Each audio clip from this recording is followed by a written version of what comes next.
மறவன் புலவு சச்சிதானந்தன்.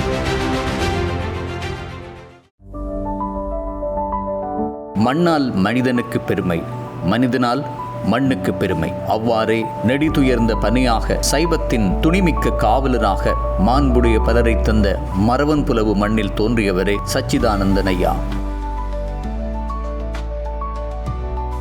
1941 பிறந்து இன்று வரை உறுதியின் உறைவிடமாய் வாழ்ந்து கொண்டிருப்பவர். யாழ்ப்பாணம் இந்து கல்லூரியின் மாணவரான இவர் சென்னை பல்கலைக்கழகத்தின் விலங்கியல் உயிரியல் பட்டங்களை பெற்று யாழ்ப்பாண கல்லூரியின் விரிவுரையாளராகவும் யாழ்ப்பாண பல்கலைக்கழக விலங்கியல் துறை விரிவுரையாளராகவும் கடற்றொழில் திணைக்களத்தின் முக்கிய பதவிகளை வகித்து ஐநாவிற்கான ஆலோசகராகவும் வெளிர்ந்தமை பெருமைக்குரியது. முக்கிய பதவிகளுடன் தன்னை ஒரு அறிவுலகம் சார்ந்த பெருமைக்குரியவராக மாற்றிக்கொண்டார்.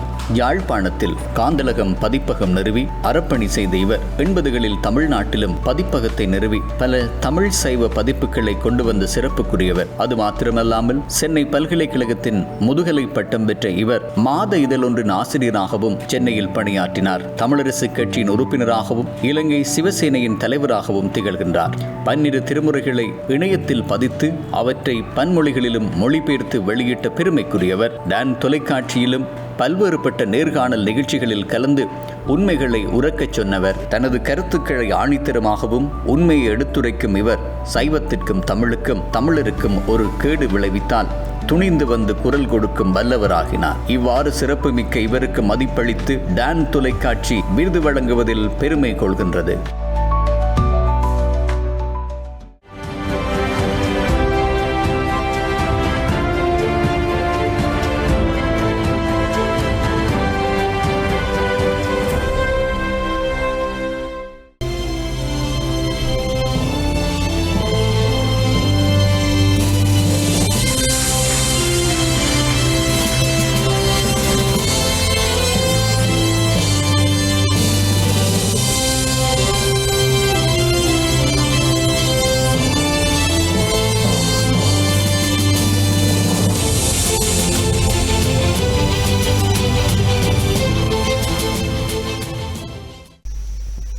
அனைவருக்கும் வணக்கம். மேதகு ஆளுநர் அவர்கள் வந்திருக்கிறார்கள், மேதகு துணை தூதர் அவர்கள் வந்திருக்கிறார்கள், நாடாளுமன்ற உறுப்பினர்கள், அமைச்சர் பெருமகன் வந்திருக்கிறார்கள், மாண்புமிகு அமைச்சர் பெருமகன் வந்திருக்கிறார்கள். இந்த அவையிலே எனது நீண்டகால நண்பர், கிட்டத்தட்ட 60 ஆண்டுகள், அவர் பாரிஸ் நகரிலே ஈழ நாடு தொடங்கிய போது நான் அவருடைய இந்திய நிருபராக அல்லது இந்திய தொடர்பாளராக அவருக்கும் எனக்கும் தொடர்பு. ஒரு நாள் தொலைபேசியில் அழைச்சி கேட்ட பொழுது வாரந்தோறும் அவருக்கு இந்திய செய்திகளை நான் 1990களில் இப்போ அந்த இணையம் வராத காலத்தில் அவருக்காக நான் இணைப்பை எடுத்து இந்திய செய்திகளை தமிழ்நாட்டிலே தட்டச்சு செய்து அனுப்பி கொண்டிருந்த காலங்கள் தொடக்கம் இன்றை வரைக்கும். ஔவையார் அதிகமான பாப்பர்.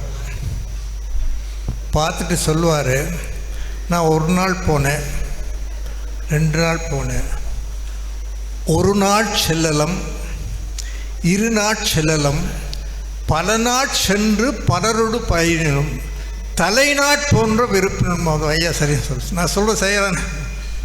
ஔவையார் அதிகமான சொல்கிறாங்க. அது மாதிரி ஒரு நாள் செல்லலும், 2 நாள் செல்லலும், பல நாள் சென்று நான் பல பேரை கூட்டிகிட்டு போவேன், பல புலவர்களை அதிகமாகிட்ட கூட்டிகிட்டு போவேன்.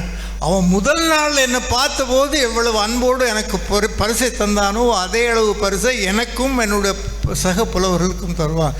பல நாட் பயின்று பலரோடு செல்லணும், தலைநாட் போன்ற முதல் நாளில் என்னை பார்த்தபொழுது எனக்கு எவ்வளவு அந்த அன்புதான் திரு குகநாதன் என் மீது வைத்திருக்கின்ற அன்பு.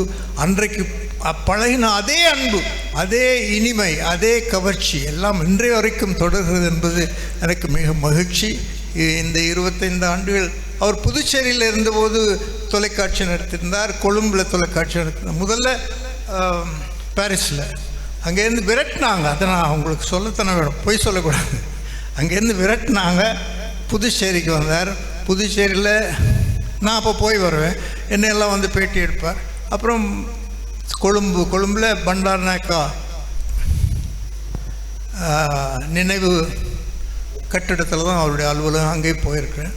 இங்கே யாழ்ப்பாணம் வந்தபோது அவரை நினைத்து நினைத்து எப்பொழுதும் வாழ்த்துவேன். அவரும் என்னை வாழ்த்தாத நாளில்லை. எப்படியான ஒரு பெருமனுடைய நிறுவனம் உங்கள் எல்லோருக்கும் பயன்படுகின்றது.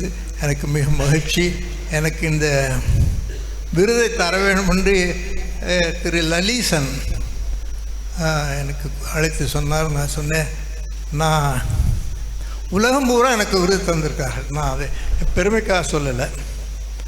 ஆஸ்திரேலியாவில், மலேசியாவில், சிங்கப்பூரில் எனக்கு எல்லா இடம் விருது தர்றாங்க. இங்கே நிறைய பேர் இருக்காங்க, இங்கே உள்ளவங்களுக்கு கொடுங்க. அவங்களுக்கு தான் நிறைய விருது வாங்குற வாய்ப்பு குறைவு, எனக்கு வாய்ப்பு அதிகம் அப்படின்னு சொன்னேன். இல்லை வாங்க அப்படின்னு சொன்னார். உங்களுக்கு அனைவருக்கும் அவ்வளோ பொறுமையாக கேட்டீங்க. நன்றி சொல்லி விடைபெறுகிறேன். நன்றி, வணக்கம்.